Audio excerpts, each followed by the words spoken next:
Here we go. To say the first half of the season has been emotional would be a huge understatement. Getting hurt when you feel like you have the best team you've ever had was a soul-crushing moment for me.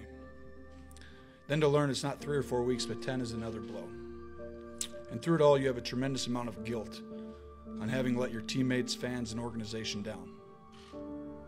After all, they were depending on you to bring them a championship. That's what quarterbacks are supposed to do. That's how we're judged. I loved that. I still do. But then here you are, sidelined without any real ability to help your teammates win on the field. That's when you're forced to come face to face with what's happening.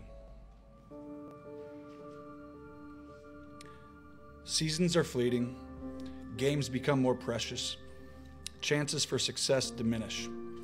Your potential successor has arrived, injured 2 years in a row, and now in the mid-30s. The press is whispering, everyone has doubts. You've spent your career working to get here. Now we have to start all over. You almost feel like an outsider. The coaches are sympathetic, but they still have to coach, and you're not there. It's a dark place. Probably the darkest it's ever been. You're sad and down and out, and you ask yourself, why did this have to happen? It's in this moment that you find out who you really are and what you're really about. You see, football is a meritocracy. You aren't handed anything. You earn everything, every single day, over and over again. You have to prove it. That's the way that the NFL, that's the way that football works. A great example of this is Dak Prescott and what he's done. He's earned the right to be our quarterback.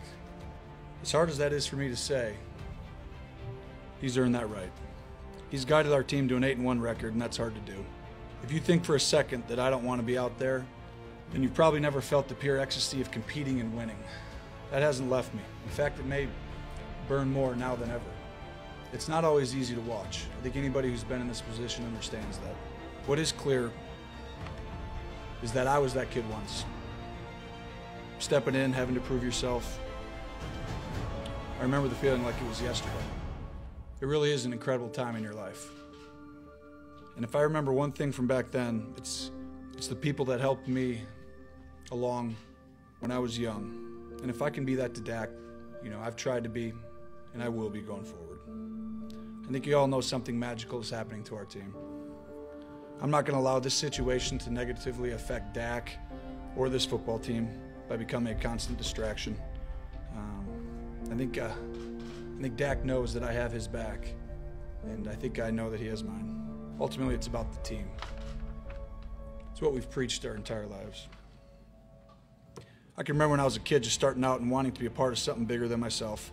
For every high school kid out there or college player, there's greatness in being the kind of teammate who truly wants to be part of a team.